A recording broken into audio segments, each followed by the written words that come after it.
Gorge, given everything, forget that the season's over, given everything that's went on in the lead up to this game, I guess for starters you must be proud of the resilience from the group, the way they came out and performed.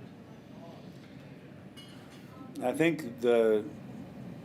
again, this is a really hard one to swallow. You have all these games at home. We got an audience and a support behind us, and all we got to do is hit a couple base hits here, and we're in, anywhere we want to be. We just, it became very apparent coming down the back stretch that we're just under the bar against the top teams. So for me, personally, I just went as deep as I could go going into the Wollongong game, and then we got the news on X, and then regroup, came into this on what we needed to do to be competitive here.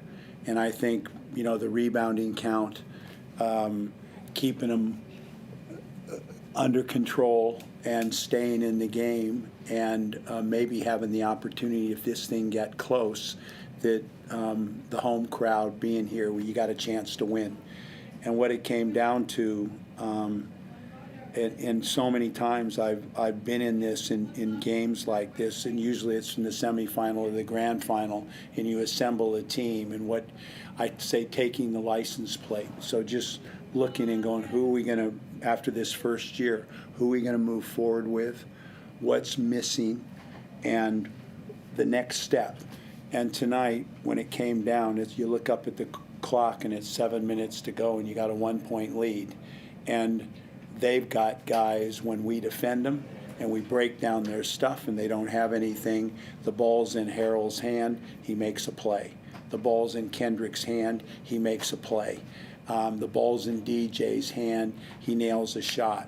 We were in a situation where we had a lot of guys playing their ass off, but when the ball got swung or moved, they don't have the ability to make a play. So the ball kept coming back to JA in the middle of the floor to do something at the end of the shot clock.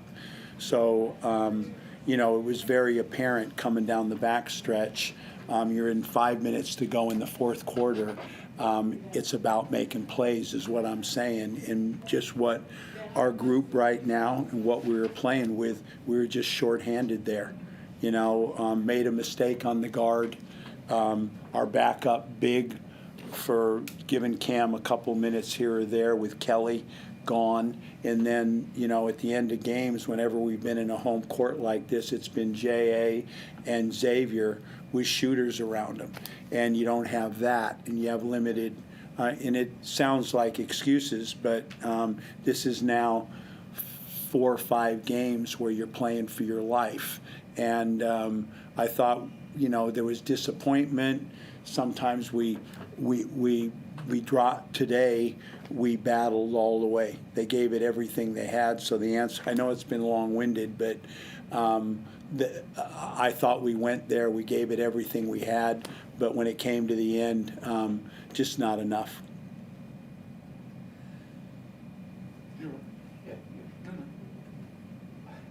When you look at the season as a whole, what's the pass mark on the season? Do you feel like it's... Well, I know everyone. The start of this was you're the champion. You've got more than everybody. You've got so much depth. You got so much talent. I looked at it again coming into it. I've been in the league for a while. You start playing and you're at the Gold Coast, and you look at Melbourne United. You look at Adelaide. You look at Perth, and you look at what we're in the mix. And nobody when Tasmania. Everyone's saying if they get in, they can win the championship. No one says a pissing word about, okay, you lose this guy, you lose this guy, you lose this guy. And, if it's Tasmania, they can't, they've lost 3 guys. Well, we lost 3 main pieces to this coming, and we were in a position with the home games with the start of the season to finish second. So I know what we need. And I think there's a formula to this where you have 3 good imports and you have 2 marquee players. We started the season with 2 imports and 2 marquee players, And one of our marquee players, Buchwald, has been not able to train and has been carrying a leg all year and has become a defensive stopper. And the offensive aspect of his game isn't there because he can't practice. And so marquee situation there. And then you play tonight without Xavier, who's your other marquee. So really you're playing in a game like this and you're getting into the top four and you're playing with two imports. And, you're young Australians. And so moving forward, if you want to win a championship, I think we've got some really nice young pieces. And I think the glass is half full. But we're going to need 3 imports and 2 marquee players to beat a Perth or to beat a United coming down the backstretch. So the license plates of guys that this isn't going to work, they got to, and then guys, you got a core group there of young guys that I'm really excited about. And then the decisions now are going to be really important. And so to me, it's year 1 of a 3-year build. And disappointing as far as what everyone was expecting from the team, but from me being around them on the day-to-day, seeing the competition, I can't. Tui, you go through them individually. Noi, I'm going through each guy. I just thought better, improved, better. It's just, man, you're missing a couple pieces to be where you need to be to win this thing.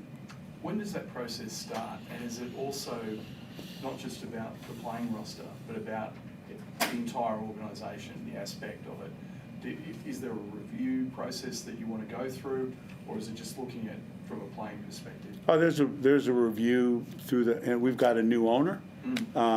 We've got a new coaching staff. We got a new personnel around it, and this is our first year, and I'm excited about it. And I know there's going to be a lot of criticism and a lot of disappointment, but I thought when you look at the culture, I thought at the end of the year, last year, this game, I thought myself personally watching it, I just thought it was let go. Where I thought tonight and coming in Wollongong with what was hit with us an hour before the game, you're playing, I think, the best team in it. And they have people out, but so do we. They had 2 guys out, we had 3. You play that game and you're 4 points down going into the fourth quarter. We got blown, but we got a heavy hit coming into that game. And then you come into this one, and now I thought we threw punches through the whole game. And again, I keep saying the same thing, making plays. I think we were, 31 threes, and we had the 3 ball. Just couldn't get over the line.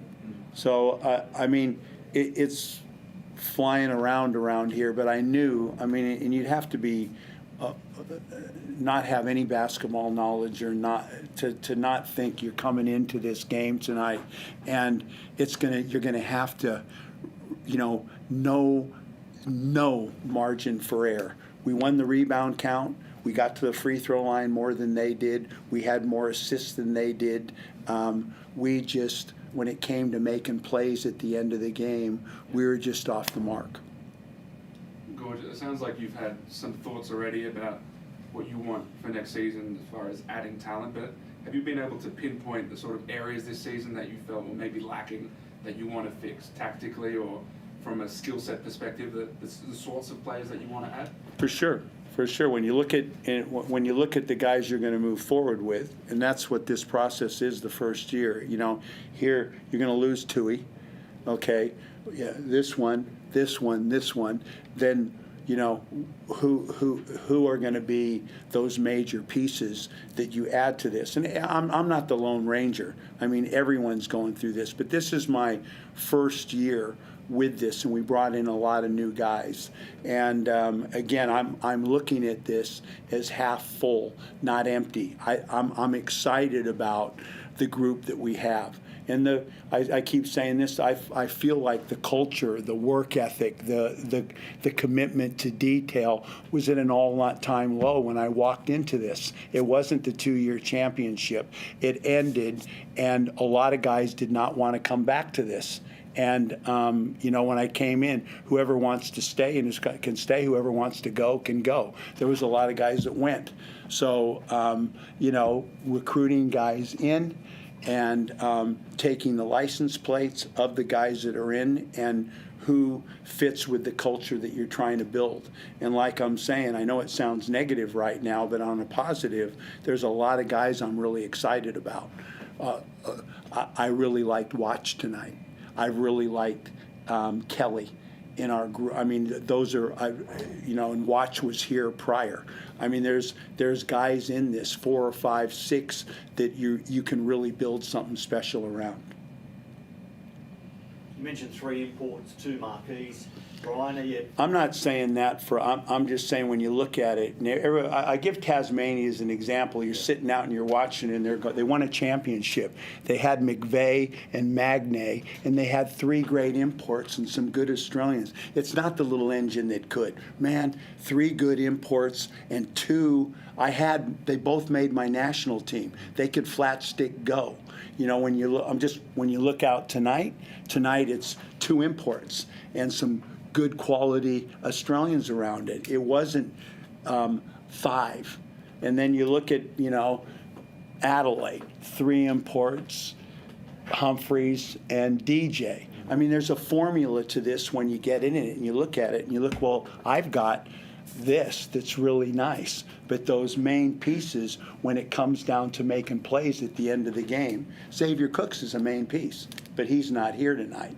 But, 2 quality Aussies, 3 imports seems to me to be a formula now if you want to, Perth, Melbourne United, Adelaide, the ones that are here. You take the license plate, look at what you're playing against. And I'm surprised at how you can assess and not see. I'm just, I thought we squeezed a lot out of our group coming down this back stretch of the season. I really do. We assume you've expressed this to the other decision makers in the team, right? That you No. I'm just saying what I'm assessing of being in it is what it takes to win a championship. And again, that we've got a lot of nice pieces, but moving forward, there'll be a discussion point on, what are the major steps now for us, and what are we trying to do here? And I'm just telling you of being in it now, and when you're saying, why not this or what? Okay, what is successful in this international stage? You're playing Team USA for a gold medal. You're playing Serbia. This is what you have to have. All right, when you're playing in this now, coming into it after 2 years away, what do you need to win this thing? And you only get, lessons learned by being in it. And everybody can have their opinion, but I'm around it day to day. I'm going to Adelaide. I'm going to Tasmania. I'm going to United. I'm training my guys every day. Here's what we got. Here's what you want to bring back. And here's the way forward. And I've got great people to work with. I mean, I've Andrew Bogut around me here. I've got Luke Longley around me here. Our owners have been, through this whole roller coaster ride, have been tremendous and unbelievably supportive and shown a lot of faith in the direction that we're trying to take the team. Anyone on the Zoom? No, you're good, George. Thanks, George. Thanks, George.